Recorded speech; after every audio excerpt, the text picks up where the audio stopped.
기도하심으로 말씀 묵상을 시작하겠습니다. 하나님 감사합니다. 귀한 하루 주시고 또 말씀으로 주님 앞에 나아가게 하심을 감사드립니다.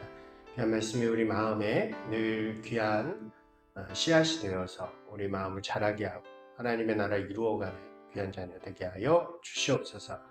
감사드리며 예수님 이름으로 기도드리옵나이다. 아멘.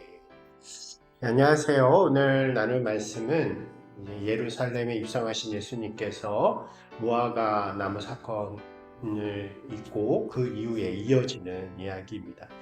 이 열매 맺지 못하는 무화과 나무는 당시에 종교적인 모습만을 강조하면서 하나님의 마음을 전혀 이해하지 못하는 종교인들, 넓게 보면 유대인들이고 좀 좁혀 보면 종교 지도자들의 모습이라고 할 수 있겠죠.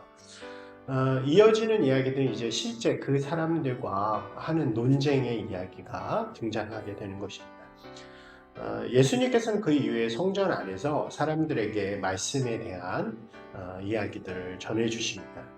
근데 그때 종교 지도자들이 찾아와서 예수님에게 어떻게 무슨 권위로 당신이 무슨 권리로 또 권위를 가지고 말씀을 전하느냐라는 질문을 받게 됩니다.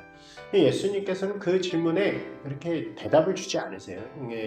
세례 요한에 대한 예를 들면서 어떤 그 권위에 대한 대답을 주시기보다는 그 대답을 하지 않으시고 오히려 그들의 모습을 지적하는 이야기들을 전해주시게 됩니다. 그들을 향해서 두 개의 비유를 해주시는데 첫 번째 비유는 이런 거예요. 순종하는 아들에 대한 비유인데 아버지가 두 아들을 향해서 이제 포도원에 가서 좀 일을 해라 라는 명령을 내리시게 됩니다. 첫째 아들은 이제 가기 싫었던 마음이 있었던 것 같아요. 그래서 싫다고 이야기합니다. 그러나 뒤에 자신의 모습이 좀 부끄러웠는지 뉘우치게 되고 포도원으로 가서 일하게 된다는 것이고요. 두 번째 아들은 오히려 굉장히 선뜻 자신이 그렇게 하겠다라고 큰 소리를 치지만 실제로는 가지 않았다는 거죠. 말은 거창하게 하지만 순종하지 않은 모습이었습니다. 이 비유를 하시고 종교인들에게 그 중에 누가 아버지의 뜻을 따른 사람이겠느냐라는 질문을 하십니다. 사람들은 당연히 첫 번째라고 대답을 하겠죠.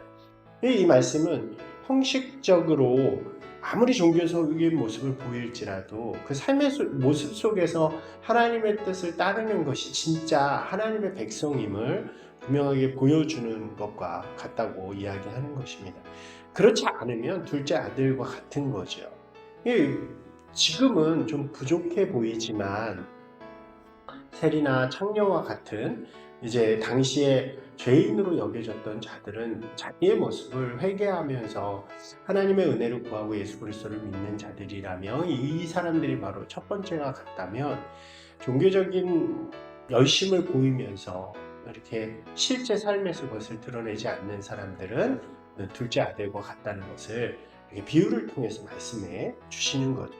그러니까 오히려 하나님의 나라는 누구에게 합당한 것이냐? 세리와 청녀 같은 무시당하지만 하나님의 은혜를 구하는 자들의 것이다 라는 것을 보여주는 이야기라고 할 수 있습니다. 이어서 두 번째 비유의 말씀도 해주시는데 이 말씀은 첫 번째보다 좀 더 심한 이야기입니다.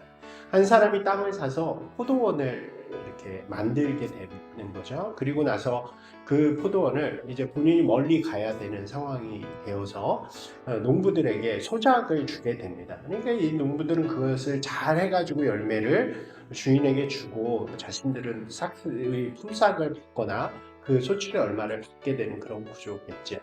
그래서 이제 맡겨놓고 떠난 주인이 그 포도원에 열매를 거둘 때가 되어서 그것을 얻기 위해서 사람들을 보낸다는 거예요. 종을 보냈는데 그곳에서 이제 소작을 하는 농민들이 그 온 종을에게 그것을 주기 싫어서 종을 죽이거나 혹은 때려서 보내거나 이런 일을 합니다.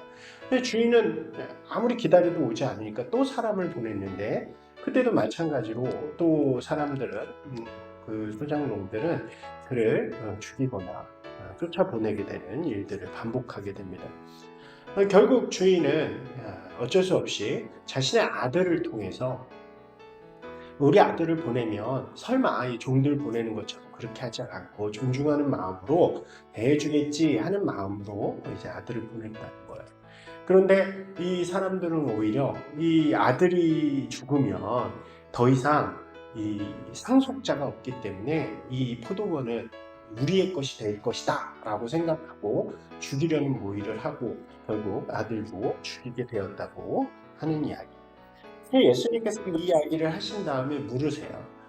주인이 너희가 주인이라면 주인이 어떻게 하겠느냐 이러한 상황 속에서 그들은 당연히 이 악한 자들을 죽이고 다른 농부에게 이 밭을 맡기지 않겠습니까? 라고 대답을 하죠. 예수님께서는 그들을 향해서 이것이 바로 너희들의 이야기다 라고 말씀해 주시는 것입니다. 거짓되고 형식적인 믿음으로 살아가는 하나님께서 이미 하나님의 나라를 먼저 맡겨주셨지만 그들이 하나님의 마음과 하나님의 뜻을 새기며 열매 맺는 삶을 살기보다는 자신들의 지위를 견고히 하고 자신들의 욕심을 채우면서 약하고 가난하고 어려운 자들을 핍박하고 차별하는 모습을 보인 것, 그것이 바로 이 악한 수장농들과 같은 모습이라고 말씀하시면서 그렇게 살아가는 자들에게서 하나님의 나라를 빼앗아서 그렇지 못한 이들에게 나누어 주게 될 것이라는 말씀을 전하게 된 거죠. 그리고 이 말씀을 들은 이들은 그것이 자신들을 향한 말씀이라는 것을 그때서야 깨닫고 예수님을 죽이고자 하는 마음을 가지게 됩니다. 그리고 결국은 이제 며칠 뒤에 예수님을 실제로 잡아서 죽이게 되는 그런 일들을 하게 되죠. 이 이야기들은 어떻게 보면 굉장히 아이러니하면서도 무서운 이야기라고 할 수 있습니다. 가장 종교적이고 가장 신앙적이라고 보이는 자들이 오히려 하나님의 입장에서 보면 가장 악한 자들이 되는 것이고 하나님의 나라를 가장 방해하는 모습을 보였다는 것입니다. 이것이 이 당시에 그 종교 지도자들에게 주시는 예수님의 비유이기도 하지만 이것은 각 시대마다 그렇게 타락하고 변질되어져 버린 종교인들을 향한 하나님의 메시지가 오늘 우리에게도 마찬가지죠. 신앙이 우리의 교만이 되었다면 또 신앙이 다른 이들을 돌보고 사랑하는 것이 아니라 하나님의 마음을 전하는 도구가 아니라 우리의 의를 드러내는 것이 되었다면 바로 오늘 우리의 모습도 그 악한 수장농이나 종교 지도자들과 같은 그런 모습이라고 할 수 있는 것입니다. 오늘 이 말씀 속에서 나는 과연 종교적인 교만과 형식적인 신앙으로 살아가는 사람이 아닌가? 나는 하나님의 뜻을 품고 다른 이들에게 그 하나님의 마음을 전하는 사람인가를 잘 들여다보는, 그리고 우리가 그것을 묻고 나아가는 귀한 시간이 되기를 소망합니다. 만약 우리 가운데 그런 모습이 있다면 다시 기회를 주신 주님께 감사하면서 우리의 모습을 돌이켜서 하나님의 원하시는 삶의 자리로 나아가는 귀한 분들이 되시기를 주님의 이름으로 축원합니다. 이 말씀을 다시 읽고 기도함으로 나아가도록 하겠습니다.